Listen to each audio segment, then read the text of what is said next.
અને બે પ્રકારની બુટ્ટીની વાર્તા કરી છે. એક બુટ્ટી તો ત્રાંબુ આદિકને સોનું કરી આપે છે, ને એક બુટ્ટી તો સોનાને રાખ કરી નાખે છે. તેમ બહુ બુદ્ધિવાન સંતને સંગે કરીને એકાંતિક ભક્ત થાય છે, ને અલ્પ બુદ્ધિવાનને સંગે તો ડોળિયા થઈ જાય છે. લ્યો ઉપમા ઓળખાવો. ક્યાં ગયા સરળ સ્વામી? ક્યાંય વાત નથી, મુંડન કરાવતા છે.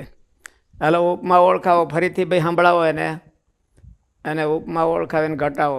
આ બધાને તાણીથી કહેજો, બધાને સાંભળાય એમ. અને બે પ્રકારની બુટ્ટીની વાર્તા કરી છે. એક બુટ્ટી તો ત્રાંબુ આદિકને સોનું કરી આપે છે, ને એક બુટ્ટી તો સોનાને રાખ કરી નાખે છે. તેમ બહુ બુદ્ધિવાન સંતને સંગે કરીને એકાંતિક ભક્ત થાય છે, ને અલ્પ બુદ્ધિવાનના સંગે તો ડોળિયા થઈ જાય છે. માટે હાલે બસ એટલું જ. હવે હાલો સરળ સાહેબ, એનો પહેલો વારો હોય છે ને, અમારા પાઠમાં એનો પહેલો ક્રમ હોય છે. જે બુટ્ટી સોનું કરી નાખે છે એને બુદ્ધિવાળા સંત સાથે સરખાવ્યું છે. અમારે તો એવું કઈ નહીં. ઉપમા કોણ ને ઉપમેય કોણ અને ઉપમાન કોણ, એ ત્રણ વાના હળક અમારે જોઈ છે. એવું ઉપમેય કોણ છે અને ઉપમાન કોણ છે, અને હું એમાં હરખો ધર્મ છે. હરખામણી કરી છે ને, ઉપમા અલંકાર આપ્યો છે ને. આમ તો દ્રષ્ટાંત અલંકાર કહેવાય, પણ ઉપમા હોતે છે. ઉપમાન છે એ બુદ્ધિવાળા સંત છે, અને ઉપમય છે એ સોનાની જડીબુટી છે, અને સમાન ધર્મ પરિવર્તન. સ્વામીજી કયો હાલો બીજી વાર. ઉપમાન છે તે જડીબુટી છે, અને ઉપમેય છે તે બુદ્ધિવાળા સંત છે, અને સમાન ધર્મ છે એ બેને બદલાવી નાખે છે, ટ્રાન્સફોર્મ કરે છે. બ્રહ્મ સ્વામીજી કે, બ્રહ્મ સ્વામીજી ક્યાં ગયા? હાલો ભાઈ, બધાને જેને છૂટી, બધાને જેને કહેવું એને છૂટી, બધાને. હવે બધાનો વારો. પેલા સિલેક્ટેડ ને પછી મંત્ર. સ્વામીજી કયો. જડીબુટ્ટી છે એ ઉપમેય છે. જડીબુટ્ટી અને બુદ્ધિવાન સંત, બુદ્ધિવાળા, એ બે એક છે. અને જે આપણે પોતે છીએ અને સોનું છે એ બે એક છે. ભાઈ તમે ઉપમા ઉપમેય ઓળખાવો છે. હાલો છે. પછી છેલ્લે સદગુણ સામે ઓળખાવાના છે.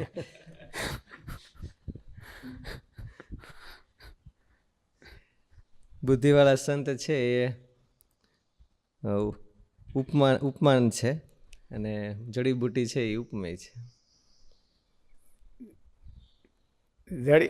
બુદ્ધિવાળા સંત નહીં, બુદ્ધિવાળા સંત એની ઉપમાન જ દીધી. એક બુદ્ધિ તો આવું પરિવર્તન કરે ને એક બુદ્ધિ આવું પરિવર્તન કરે. એક જડીબુટ્ટી આવું પરિવર્તન કરે ને એક જડીબુટ્ટી આવું પરિવર્તન કરે.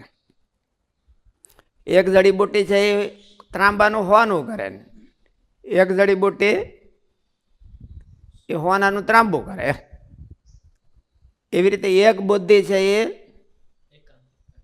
એકાંતિક સંત બનાવે, અને એક બુદ્ધિ છે એ ડોળિયા સંત બનાવે. આમાં આવ્યું ડોળિયા. હું એટલે બધા ડોળા કાઢતા હોય, ડોળિયા.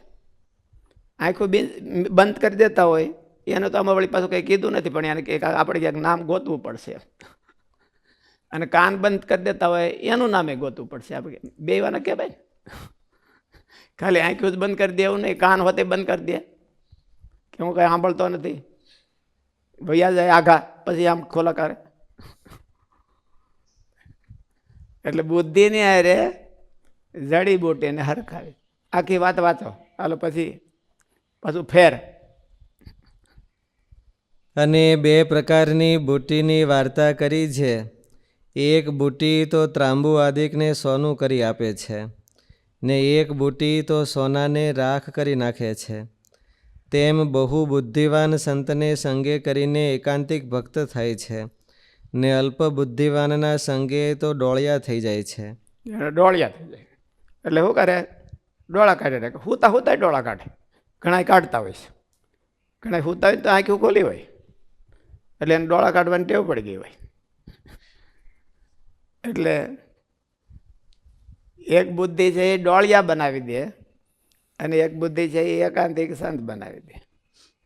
તો કઈ બુદ્ધિ ડોળિયા બનાવી દે, કઈ બુદ્ધિ? મહારાજ એવું કીધું છે કે ભાગવતાદિક સતશાસ્ત્ર છે એમાંથી સંત હું ગ્રહણ કરે છે, શિક્ષાને ગ્રહણ કરે છે, અને અસત્પુરુષ અસત્પુરુષ છે એ સત્પુરુષ હું ગ્રહણ કરે છે, અને અસત્પુરુષ છે એ હું ગ્રહણ કરે છે. એવું મારે જેવું કીધું છે. તો આમાં કઈ બુદ્ધિ? એમ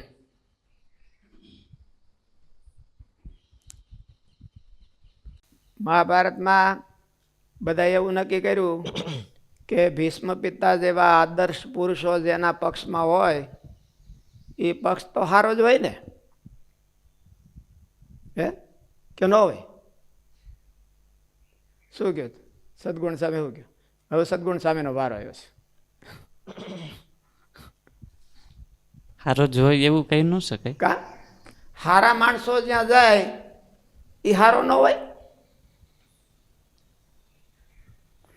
ભીષ્મ પિતા જેના ભેળા ભળે અને દ્રોણાચાર્યજી મહારાજ જેના ભેળા ભળે, હંધાઈના ગુરુ, અને કૃપાચાર્યજી મહારાજ જેના ભેળા ભળે, તો એ પક્ષ હારો ન હોય?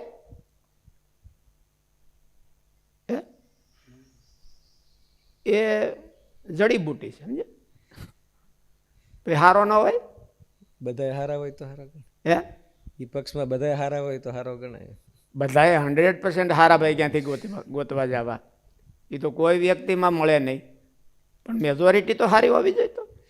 તો મેજોરિટી તો હતી. લીડર જ ભીષ્મ એવા અભિરક્ષંતુ સર્વ એવા, બધા તેમ ભીષ્મ પિતા લીડર હતા એના, અને એ તો હારા હતા. તો હારાની લીડરશીપ અને મોળાની લીડરશીપ ઓલું સાંભળ્યું છે ને કે 100 ઘેટા અને 1 સિંહ, અને 100 સિંહ અને 1 ઘેટું, પણ લીડર 100 સિંહની ફોજ અને એનું લીડર 1 ઘેટું, અને 100 ઘેટાની ફોજ અને એક સિંહ લીડર 1 સિંહ. તો બેમાં કોણ જીતે? હે 100 ઘેટામાં હે છે તો? એટલે સિંહ એવું કે આપણે બધાએ તાડ નાખવાની, એટલે ઘેટા એ કરે, 2 કરે, અને સિંહ હોય એની હોતી તાડ નાખે. એટલે ઓલા હામા માણાને શું થાય? કે 100 સિંહે તાડ નાખી છે. અને ઓલું ઘેટું લીડર હોય તો એ એમ કે બધાએ તમારે મારી યારે હુંકાર કરવાનો. એટલે ઘેટું 2 કરે તો ઓલા સિંહ બધા કરે તો ઓલા બધા શું કે? એને બધાની એમ 2 કારો જ સાંભળાય. એટલે કોણ જીતે? આ તો પછી ભીષ્મ પિતા હોય તો કહું એ ટીમને તો લીડર સિંહ જ હતા. દુર્યોધન કરતો. દુર્યોધન સિંહ હતો. દુર્યોધન થોડો સિંહ કહેવાય, એ તો ભાગી ગયો હતો. ભીષ્મ પિતા ક્યાં ભાગ્યા? એ તો રણભૂમિ એમ હોઈ ગયા બાણથી વિંધાય. તો સિંહ તો એ જ કહેવાય ને, કે દુર્યોધન થોડો સિંહ કહેવાય. શું ભાઈ કયો? એને પોતાની બુદ્ધિ છે એ એક જગ્યાએ આસક્તિ, એટલે આસક્તિ નહીં પણ એટેચ થઈ ગઈ હતી. એટલે આપણે અનુમાન કરવાનું છે. થર્ડ પાર્ટીની વાત છે આમાં. તો શું છે? દુર્યોધનને એને બેન લડવા દો. આપણે બોલો ભાઈ ભીષ્મ પિતાને બે લડવા દો, અને કંઈ લડે રાખો, પછી અમે જોઈ ત્યાં સુધી લડજો, નકર પછી અમે વોત નહીં કરીએ. આપણે ક્યાંક તારવવું હોય ને એ બધા બંધ કરી દે લડાઈ, તો પછી આપણે શું થાય? એટલે એને કંઈ લડે રાખો એમ. પણ ત્રીજો થર્ડ પાર્ટી છે એ એવું વિચારે કે જેના પક્ષમાં ભીષ્મ પિતા હોય, જેના પક્ષમાં દ્રોણાચાર્ય હોય, જેના પક્ષમાં કૃપાચાર્ય હોય, આ બધા તો ભવ્ય પુરુષો હતા અને હારા માણસો હતા. તો એ જેના પક્ષમાં હોય એ પક્ષ હારો હોય કે મોળો હોય? સદગુણ સ્વામી ધડાકો બોલાવો. એ હારો હોય કે મોળો હોય? મોટા માણસો જ્યાં સલાહ લેવા જતા હોય ત્યાં ભીષ્મ પિતામહ શ્રી કૃષ્ણ ભગવાન સલાહ લેવા જતા, એ તો બધી જતા જ્યાં ભાળીને પૂગી જાય કે હાલો સલાહ દો. તો હારો પક્ષ હોય કે મોળો હોય? તો કોઈ બોલતું નથી. મહાભારતમાં કોઈ નહોતું બોલતું, એમાં આ ટાણે કોઈ નથી બોલતું. શું ભાઈ તમે શું કહો? હારો જ હોય એવું ન કહેવાય. તો 11 અક્ષયણી સેના એમાં કેમ ભેળી થાય ને ઓલા પણ હાથ જ કેમ રે? એ બહારથી સારો લાગે છે, હે?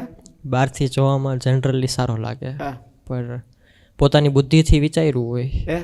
પોતાની બુદ્ધિથી એકવાર તો એમાં બુદ્ધિ તો આપણે લગાડી દઈએ છીએ. બધા હારામાં હારી બુદ્ધિ લગાડી. મેં તો બહુ ઘણી લગાડી કે ભાઈ એટલા બધા મહાપુરુષો જ્યાં હોય, જેની વાહે ફરતા હોય, એ હારા જ હોય. આપણે તો લગાડી. તમે કેની કોરથી લગાડો છો?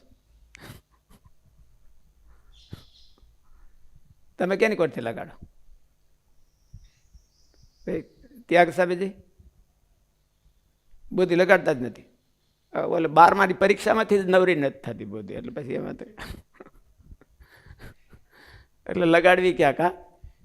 વિશ્વદર્શન સ્વામીજી થોડુંક બોલી નાખો.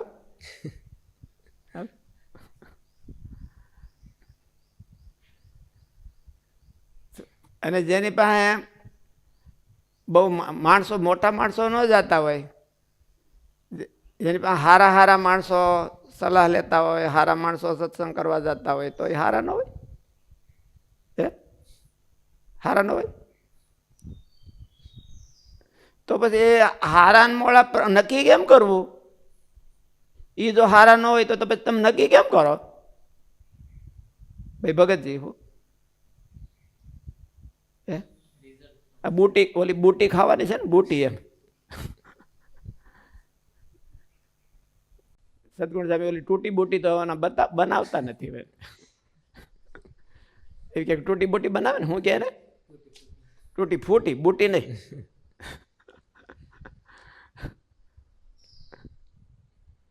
તો એને નક્કી કેમ કરવું? અઘરું છે નક્કી કરવું. હે? નક્કી કરવું અઘરું છે. પરિણામ ઉપરથી નક્કી કરવું. હાલો ભીષ્મ પિતા દ્રોણાચાર્ય ને બધા હારા હારા માણસો ગયા, પણ પરિણામ શું આવ્યું? અને ઓલે પણ થોડા થોડા નબળા માણસો હોય છે, તો પરિણામ શું આવ્યું?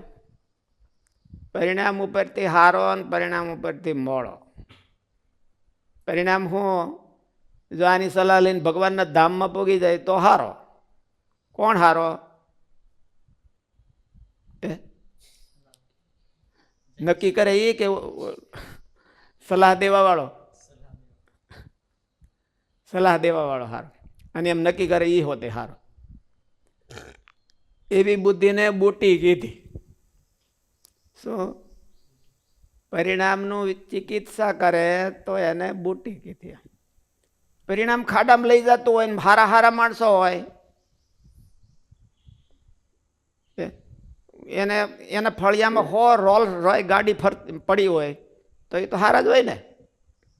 અને સત્સંગ કરાવતા હોય ગીતા ઉપર, તો કે નારદ ભક્તિ સૂત્ર ઉપર, અને રોલ્સ રોય ગાડી પડી હોય, અને આખું જગત એની વાહે ફરતું હોય, ગાંડું થતું હોય, તો એ હારા ન હોય? તો પછી હારાને મોળા નક્કી કેમ કરો? ફરીથી વાંચો. હા, ઇતિહાસના પાત્રો હોય એમાં તો પરિણામ ઉપરથી નક્કી થાય. હા, વર્તમાનમાં પરિણામ ઉપરથી પરિણામ તો આવવાનો બહુ વારો હોય ને કાંતાને મોકો ન રહ્યો હોય, તો વર્તમાનમાં કેમ નક્કી કરવું? એટલે તેથી પછી કાંઈ વાંધો નહીં, એમાં એને ભેળું જવાનું, અને પછી જે પરિણામ આવે તે ભોગવવાનું. બીજું તો શું કરવાનું? પરિણામ આવે ત્યારે ભોગવવાનું. તો બધાને એમ જ હોય છે ને. તેથી ઇતિહાસના પાત્રો છે એ ઇતિહાસ એમ જ કહે છે કે ઇતિહાસ અમારી પાસે કાંઈ પેલા માણસો અમારી પાસે કાંઈ શીખતા નથી એમ. એટલે આપણે કાંઈ શીખવાનું ન હોય ઇતિહાસમાંથી. આ તો ઇતિહાસની કથા કરીને 1 કલાક પૂરી કરવી છે આપણે તો કોઈ પણ વાતે કલાક પૂરી કરવાની હોય કે ઇતિહાસમાંથી કંઈ શીખવાનું હોય નહીં એમાં. એટલે ઇતિહાસ એટલે આમાં એવું કીધું ને પણ એમાં કેટલાય હશે તો ખરા ને બીજા કોઈ ઇતિહાસના પાત્રો. ખાલી ઇતિહાસના પાત્રમાં એક ભીષ્મ પિતા થોડા છે, બીજા કોઈ નહીં હોય. તો એણે કંઈક વિચાર્યું તો હશે. હાલો વિદુરજી હતા તો એ ભાગી ગયા, ભાઈ ભીષ્મ પિતા છે તો આપણે ત્યાં જવાય નહીં, માર ખાવા કોણ જાય. એટલે એને એમ વિચારીને ભાગી ગયા કે ધનુષ મૂકીને ભાગી ગયા. એટલે માર ખાવા નથી જવું. તો વિદુરજીએ કંઈક વિચાર્યું હશે કે નહીં કે આમાં માર જ પડવાનો છે અને બીજું કાંઈ ધોકા પડવા સિવાય બીજું કાંઈ નથી એમ. અને એમાં જો સામે પક્ષે ગયા ને ભીમના હાથમાં આવી ગયા તો પછી મુશ્કેલી થઈ જાય. એટલે એવું વિચારતા પરિણામ વિચારનારા કોઈક હશે તો ખરા.